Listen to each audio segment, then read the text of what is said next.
ఆదియందు దేవుడు భూమి ఆకాశములను సృజించెను. భూమి నిరాకారముగాను శూన్యముగాను ఉండెను. చీకటి అగాధ జలము పైన కమ్మియుండెను. దేవుని ఆత్మ జలములపైన అల్లాడుచుండెను.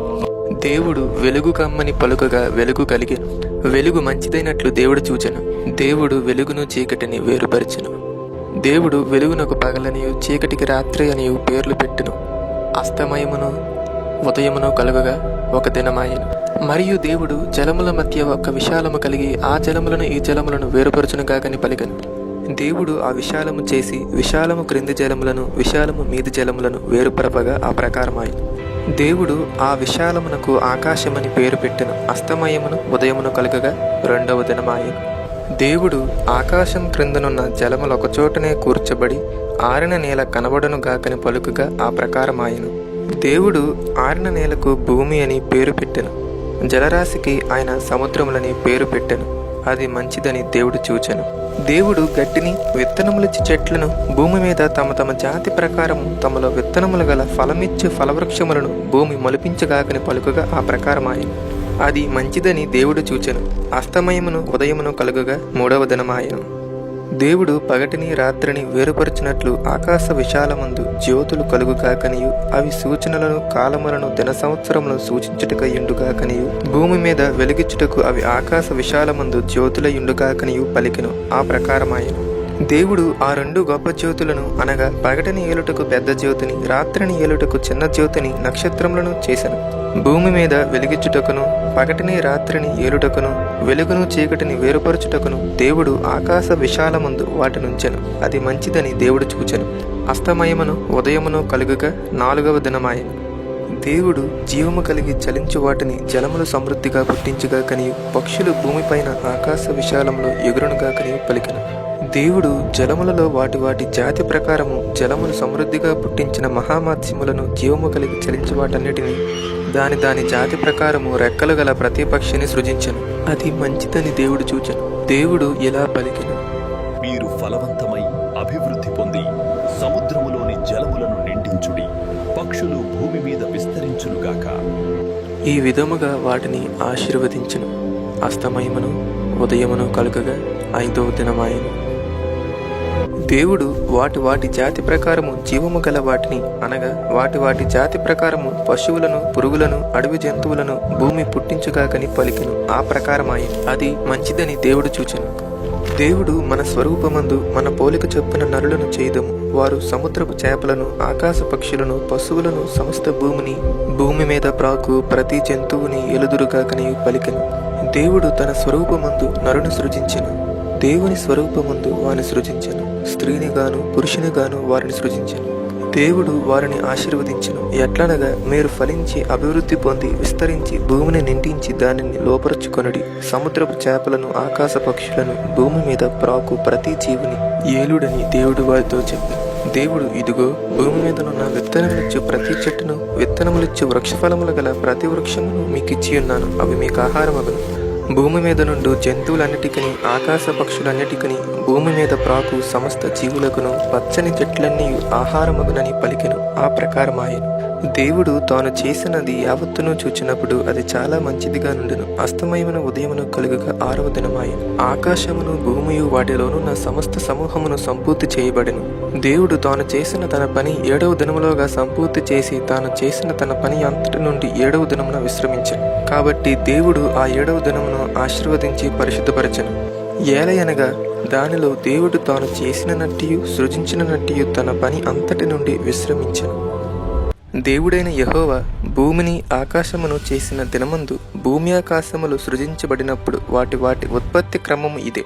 అది వరకు పొలమందలి ఏ పొదయు భూమి మీద నుండలేదు, పొలమందలి ఏ చెట్టును మొలవలేదు. ఏలయనగా దేవుడైన యెహోవా భూమి మీద వాన కురిపించలేదు, నేలను సేద్యపరచుటకు నరుడు లేడు.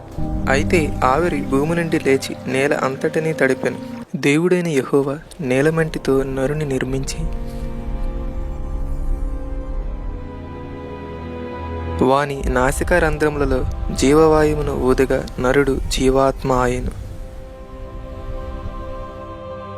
దేవుడైన యెహోవా తూర్పున ఏదెనులో ఒక తోట వేసి తాను నిర్మించిన నరుని దానిలో ఉంచెను. మరియు దేవుడైన యెహోవా చూపునకు రమ్యమైనదియు ఆహారమునకు మంచిదునైన ప్రతి వృక్షమును ఆ తోట మధ్యను జీవవృక్షమును మంచి చెడ్డల తెలివినిచ్చు వృక్షమును నేల నుండి మొలిపించెను. మరియు ఆ తోటను తడుపుటకు ఏదేనులో నుండి ఒక నది బయలుదేరి అక్కడ నుండి చీలిపోయి 4 శాఖలాయెను. మొదటి దాని పేరు పీషోను. అది హవీలా దేశమంతటి చుట్టూ పారుచున్నది. అక్కడ బంగారమున్నది. ఆ దేశపు బంగారము శ్రేష్టమైనది. అక్కడ బోలమును గోమేధికములను దొరుకును. రెండవ నది పేరు గీహోను. అది కూషు దేశమంతటి చుట్టూ పారుచున్నది. మూడవ నది పేరు హిద్దెకెలు. అది అష్షూరు తూర్పు వైపున పారుచున్నది. నాలుగవ నది పేరు యూఫ్రటీసు. మరియు దేవుడైన యెహోవా నరుని తీసుకొని ఏదైనా తోటను సేద్యపరచుటకును దాని కాచుటకును దానిలో ఉంచెను. ఈ తోటలోనున్న ప్రతి వృక్ష ఫలములను నీవు నిరభ్యంతరముగా తినవచ్చును. అయితే మంచి చెడ్డల తెలివినిచ్చు వృక్ష ఫలములను తినకూడదు. నీవు వాటిని తినుదినమున నిశ్చయముగా చనిపోతావు అని దేవుడు ఆదామునకు ఆజ్ఞాపించెను.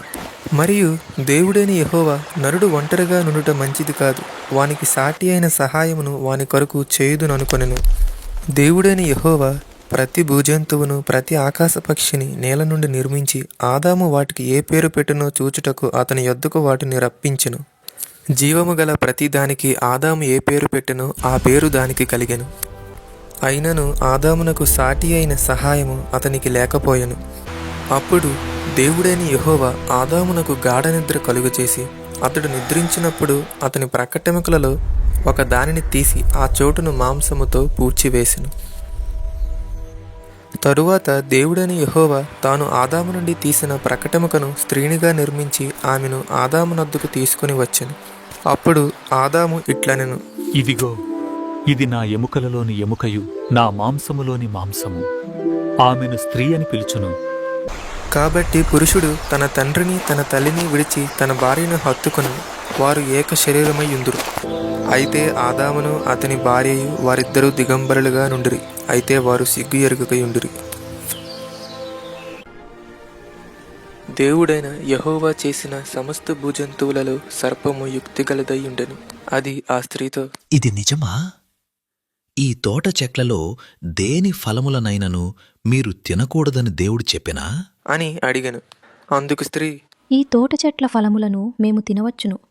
అయితే తోట మధ్య ఉన్న చెట్టు ఫలములను గూర్చి దేవుడు మీరు చావకుండునట్లు వాటిని తినకూడదనియూ వాటిని ముట్టకూడదనియూ చెప్పెను అని సర్పముతో అనెను. అందుకు సర్పము, మీరు చావనే చావరు. ఏలైనగా మీరు వాటిని తిను దినమున మీ కన్నులు తెరవబడుననియు మీరు మంచి చెడ్డలను ఎరిగిన వారై దేవతల వలె ఉందురనియు దేవునికి తెలియను అని స్త్రీతో చెప్పగా, స్త్రీ ఆ వృక్షము ఆహారమునకు మంచిదియు కన్నులకు అందమైనదియు వివేకమిచ్చు రమ్యమైనదినై ఉండుట చూచినప్పుడు ఆమె దాని ఫలములలో కొన్ని తీసుకొని తిని తనతో పాటు తన భర్తకును ఇచ్చెను. అతడు కూడా తినెను. అప్పుడు వారిద్దరి కన్నులు తెరవబడెను. వారు తాము దిగంబరులమని తెలుసుకుని అంజూరపు ఆకులు కుట్టి తమకు కచ్చడములను చేసుకొనిరి. చల్లపూటను ఆదామును అతని భార్యయు తోటలో సంచరించుచున్న దేవుడైన యెహోవా స్వరము విని దేవుడైన యెహోవా ఎదుటికి రాకుండా తోట చెట్ల మధ్యను దాగుకొనగా దేవుడైన యెహోవా ఆదామును పిలిచి, నీవు ఎక్కడున్నావనెను. అందుకతడు, నేను తోటలో నీ స్వరము వినినప్పుడు దిగంబరినిగా నుండిని గనుక భయపడి దాక్కుకొంటిని అనెను. అందుకాయన, నీవు దిగంబరివని నీకు తెలిపిన వాడెవడు? నీవు తినకూడదని నేను నీకు ఆజ్ఞాపించిన వృక్షఫలములు తింటివా అని అడిగాను. అందుకు ఆదాము, నాతో నుండుటకు నీవు నాకిచ్చిన ఈ స్త్రీయే ఆ వృక్షఫలములు కొన్ని నాకు ఇయ్యగా నేను తింటిననెను. అప్పుడు దేవుడైన యెహోవా స్త్రీతో, నీవు చేసినది ఏమిటని అడుగగా స్త్రీ, సర్పము నన్ను మోసపుచ్చినందున తింటిననెను. అందుకు దేవుడైన యెహోవా సర్పముతో, నీవు దీని చేసినందున పశువులన్నిటిలోనూ భూజంతువులన్నిటిలోనూ నీవు శపించబడిన దానివై నీ కడుపుతో ప్రాకుచు నీవు బ్రతుకు దినములన్నీ మన్ను తిందు. మరియు నీకును స్త్రీకిని నీ సంతానమునకును ఆమె సంతానమునకును వైరము కలుగజేసేదను. అది నిన్ను తల మీద కొట్టును, నీవు దానిని మడిమి మీద కొట్టుదువని చెప్పాను. ఆయన స్త్రీతో, నీ ప్రయాసమును నీ గర్భవేదనను నేను మిక్కిలి హెచ్చించెదను. వేదనతో పిల్లలను కందువు. నీ భర్త ఎడల నీకు వాంఛ కలుగును, అతడు నిన్ను ఏలునని చెప్పాను. ఆయన ఆదాముతో, నీవు నీ భార్య మాట విని తినవద్దని నేను నీకు ఆజ్ఞాపించిన వృక్షఫలములు తింటివి కనుక నీ నిమిత్తము నేల శపించబడి ఉన్నది. ప్రయాసముతోనే నీవు బ్రతుకు దినములన్నీయు దాని పంట తిందువు. అది ముండ్ల తుప్పలను గచ్చ పొదలను నీకు మొలిపించును. పొలములోని పంట తిందువు. నీవు నేలకు తిరిగి చేరు వరకు నీ ముఖపు చెమట కార్చి ఆహారము తిందువు. ఏలయనగా నేల నుండి నీవు తీయబడితివి. నీవు మన్నే గనుక తిరిగి మన్నైపోదువని చెప్పాను. ఆదాము తన భార్యకు హవ్వ అని పేరు పెట్టెను. ఏలయనగా ఆమె జీవము గల ప్రతి వానికిని తల్లి. దేవుడైన యెహోవా ఆదామునకును అతని భార్యకును చర్మపు చొక్కాయలను చేయించి వారికి తొడిగించెను. అప్పుడు దేవుడైన యెహోవా, ఇదిగో మంచి చెడ్డలను ఎరుగునట్లు ఆదాము మనలో ఒకని వంటి వాడాయను. కాబట్టి అతడు ఒకవేళ తన చెయ్యి చాచి జీవవృక్ష ఫలమును కూడా తీసుకుని తిని నిరంతరము జీవించునేమో అని. దేవుడైన యెహోవా అతడు ఏ నేల నుండి తీయబడినో దాన్ని సేద్యపరచుటకు ఏదేను తోట నుండి అతని పంపివేశను. అప్పుడు ఆయన ఆదామును వెళ్ళగొట్టి ఏదేను తోటకు తూర్పు దిక్కున కెరూబులను, జీవవృక్షమునకు పోవు మార్గమున కాచుటకు ఇటు అటు తిరుగుచున్న ఖడ్గజ్వాలను నిలవబెట్టెను. ఆదాము తన భార్య అయిన హవ్వను కూడినప్పుడు ఆమె గర్భవతి అయి కయీనును కని, యెహోవా దయవలన నేనొక మనుష్యుని సంపాదించుకొన్నానెను. తరువాత ఆమె తన తమ్ముడగు హేబేలును కనెను. హేబేలు గొర్రెల కాపరి, కయీను భూమిని సేద్యపరచువాడు. కొంతకాలమైన తరువాత కయీను పొలము పంటలో కొంత యెహోవాకు అర్పణగా తెచ్చెను. హేబేలు కూడా తన మందలో తొలుచూలున పుట్టిన వాటిలో క్రొవ్విన వాటిని కొన్ని తెచ్చెను. యెహోవా హేబేలును అతని అర్పణను లక్ష్యపెట్టెను, కయీనును అతని అర్పణను లక్ష్యపెట్టలేదు. కాబట్టి కయీనుకు మిక్కిలి కోపము వచ్చి అతడు తన ముఖము చిన్నబుచ్చుకొనగా, యెహోవా కయీనుతో, నీకు కోపమేలా? ముఖము చిన్నబుచ్చుకొని ఉన్నావేమి? నీవు సత్క్రియ చేసిన ఎడల తలనెత్తుకొనవా?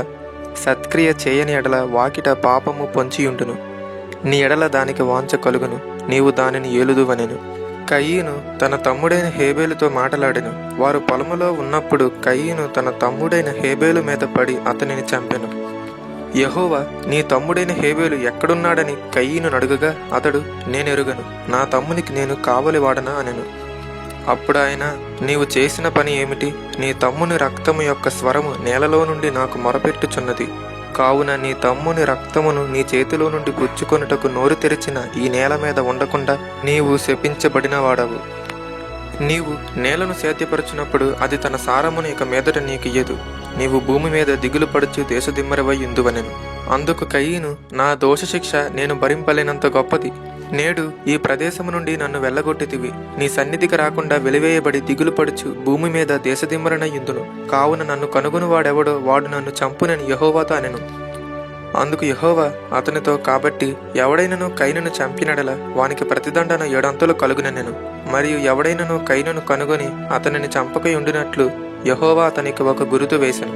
అప్పుడు కయీను యెహోవా సన్నిధిలో నుండి బయలుదేరి వెళ్లి ఏదెనుకు తూర్పు దిక్కున నోదు దేశములో కాపురముండెను. కయీను తన భార్యను కూడినప్పుడు ఆమె గర్భవతి అయి హనోకును కనెను.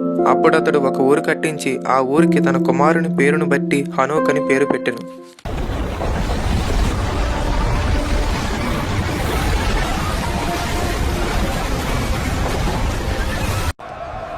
నరులు భూమి మీద విస్తరింపనారంభించిన తరువాత కుమార్తెలు వారికి పుట్టినప్పుడు దేవుని కుమారులు నరుల కుమార్తెలు చక్కని వారిని చూచి వారందరిలో తమకు మనస్సు వచ్చిన స్త్రీలను వివాహము చేసుకొనిరి. అప్పుడు యెహోవా, నా ఆత్మ నరులతో ఎల్లప్పుడూ వాదించదు. వారు తమ అక్రమ విషయములో నరమాత్రులై ఉన్నారు. అయినను వారి దినములు 120 ఏండ్లగునెను. ఆ దినములలో నెఫీలులను వారు భూమి మీద నుండిరి, తరువాతను ఉండిరి. దేవుని కుమారులు నరుల కుమార్తెలతో పోయినప్పుడు వారికి పిల్లలను కనిరి. పూర్వకాలమందు పేరు పొందిన శూరులు వీరే. నరుల చెడుతనము భూమి మీద గొప్పదనియు వారి హృదయము యొక్క తలంపులలోని ఊహ అంతయు ఎల్లప్పుడూ కేవలము చెడ్డదనియు యెహోవా చూచి తాను భూమి మీద నరులను చేసినందుకు యెహోవా సంతాపము నొంది తన హృదయములో నొచ్చుకొనెను. అప్పుడు యెహోవా, నేను సృజించిన నరులను, నరులతో కూడా జంతువులను, పురుగులను, ఆకాశ పక్ష్యాదులను భూమి మీద ఉండకుండా తుడిచివేయుదును. ఏలయనగా నేను వారిని సృజించినందుకు సంతాపము నొందియున్నానెను.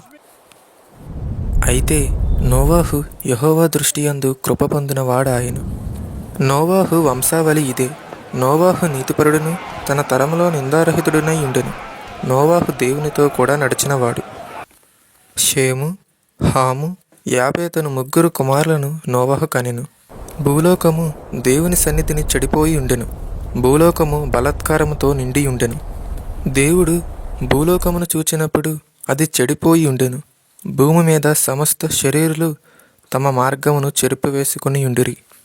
దేవుడు నోవహుతో, సమస్త శరీరుల మూలముగా భూమి బలాత్కారముతో నిండి ఉన్నది గనుక నా సన్నిధిని వారి అంతము వచ్చియున్నది. ఇదిగో వారిని భూమితో కూడా నాశనము చేయుదును. చితిసారకపు మ్రానుతో నీ కొరకు ఓడను చేసుకొనుము. అరలు పెట్టి ఆ ఓడను చేసి లోపటను వెలుపుటను దానికి కీలు పూయవలెను. నీవు దాని చేయవలసిన విధమిది. ఆ ఓడ 300 మూరల పొడుగును, 50 మూరల వెడల్పును, 30 మూరల ఎత్తును గలదై ఉండవలెను. ఆ ఓడకు కిటికీ చేసి పైనుండి 3 క్రిందికి దాన్ని ముగించవలెను. ఓడ తలుపు దాని ప్రక్కన ఉంచవలెను. క్రింది అంతస్తు 2వ అంతస్తు 3వ అంతస్తు గలదిగా దాని చేయవలెను.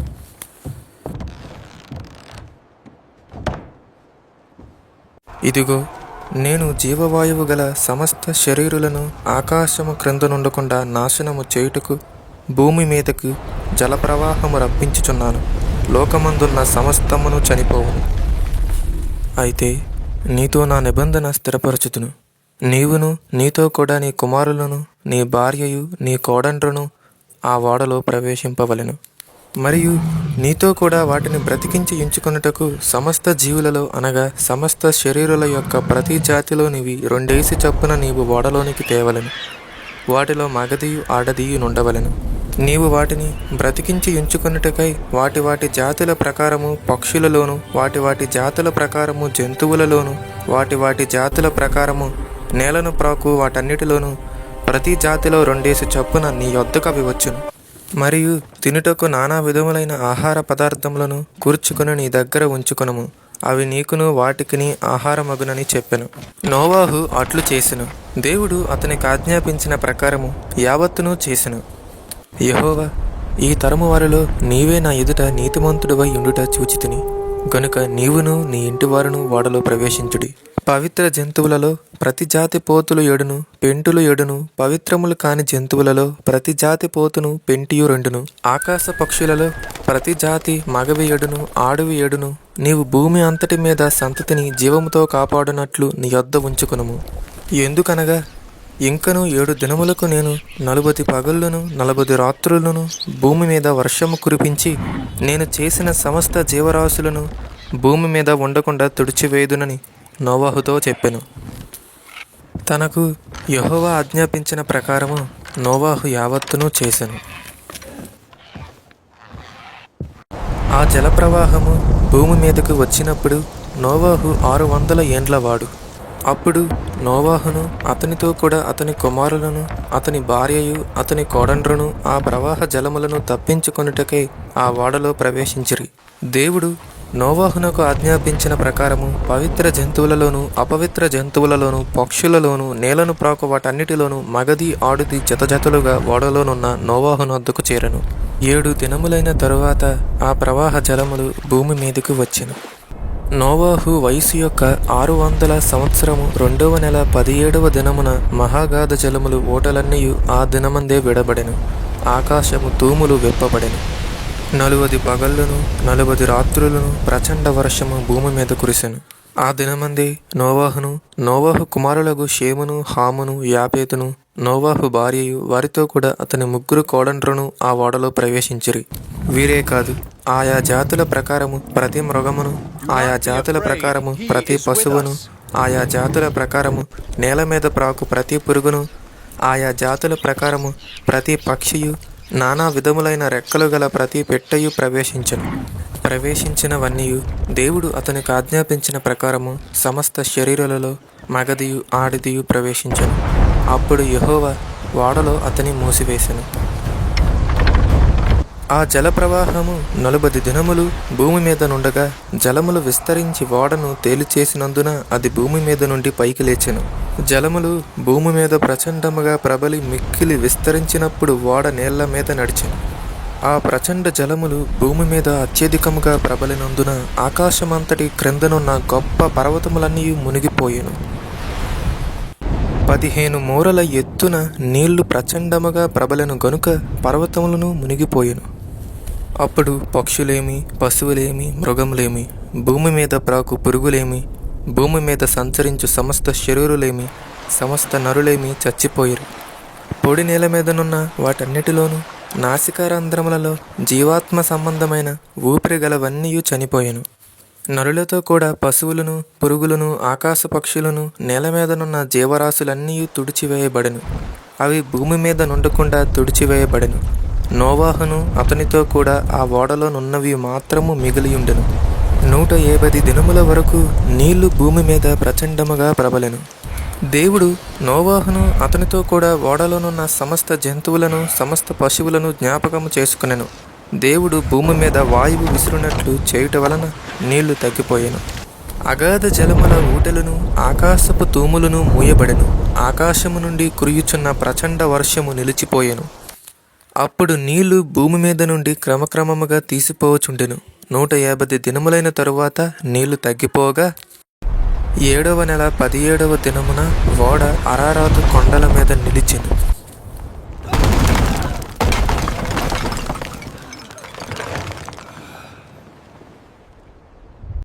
నీళ్లు 10వ నెల వరకు క్రమక్రమముగా తగ్గుచూ వచ్చెను. 10వ నెల మొదటి దినమున కొండల శిఖరములు కనబడెను. 40 దినములైన తరువాత నోవాహు తాను చేసిన ఓడ కిటికీ తీసి ఒక కాకిని వెలుపలికి పోవిడిచెను. అది బయటికి వెళ్ళి భూమి మీద నుండి నీళ్లు ఇంకిపోవు వరకు ఇటు అటు తిరుగుచుండెను. మరియు నీళ్లు నేల మీద నుండి తగ్గినవో లేదో చూచుటకు అతడు తన యొద్ద నుండి నల్ల పావురం ఒకటి వెలుపలికి పోవిడిచెను. నీళ్లు భూమి అంతటి మీద నున్నందున తన అరకాలు నిలుపుటకు దానికి స్థలము దొరకలేదు గనుక ఓడలోనున్న అతని యొద్దకు తిరిగి వచ్చెను. అప్పుడతడు చెయ్యి చాపి దాన్ని పట్టుకొని ఓడలోనికి తీసుకొనెను.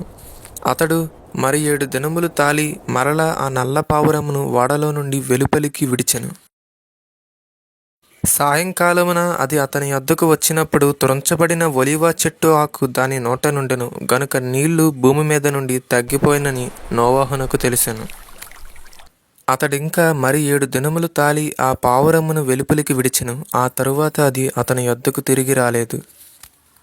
మరియు 601వ సంవత్సరము మొదటి నెల తొలి దినమున నీళ్లు భూమి మీద నుండి ఇంకిపోయెను. నోవాహు ఓడకప్పు తీసి చూచినప్పుడు నేల ఆరియుండెను. 2వ నెల 27వ దినమున భూమి ఎండియుండెను. అప్పుడు దేవుడు, నీవును నీతో కూడా నీ భార్యయు నీ కుమారులను నీ కోడండ్రును ఓడలో నుండి బయటికి రండి. పక్షులు, పశువులు, భూమి మీద ప్రాకు ప్రతి జాతి పురుగులు మొదలైన సమస్త శరీరులలో నీతో కూడానున్న ప్రతి జంతువును వెంటబెట్టుకొని వెలుపలికి రావలెను. అవి భూమి మీద బహుగా విస్తరించి భూమి మీద ఫలించి అభివృద్ధి పొందవలనని నోవాహుతో చెప్పెను. కాబట్టి నోవాహును అతనితో కూడా అతని కుమారులను అతని భార్యయు అతని కోడండ్రును బయటికి వచ్చిరి. ప్రతి జంతువును ప్రాకు ప్రతి పురుగును ప్రతి పిట్టయు భూమి మీద సంచరించినవన్నీ వాటి వాటి జాతుల చప్పున ఆ ఓడలో నుండి బయటికి వచ్చెను. అప్పుడు నోవాహు యెహోవాకు బలిపీఠము కట్టి పవిత్ర పశువులన్నిటిలోనూ పవిత్ర పక్షులన్నిటిలోనూ కొన్ని తీసుకొని ఆ పీఠము మీద దహన బలి అర్పించెను. అప్పుడు యెహోవా ఇంపైన సువాసన నాగ్రానించి ఇక మీదట నరులను బట్టి భూమిని మరలా శపించెను. ఎందుకనగా నరుల హృదయాలోచన వారి బాల్యము నుండి చెడ్డది. నేనిప్పుడు చేసిన ప్రకారముగా ఇకను సమస్త జీవులను సంహరింపను. భూమి నిలిచియున్నంత వరకు వేదకాలమును, కోతకాలమును, శీతోష్టములను, వేసవి శీతకాలములను, రాత్రింబగలను ఉండక మానవని తన హృదయములో అనుకొనెను.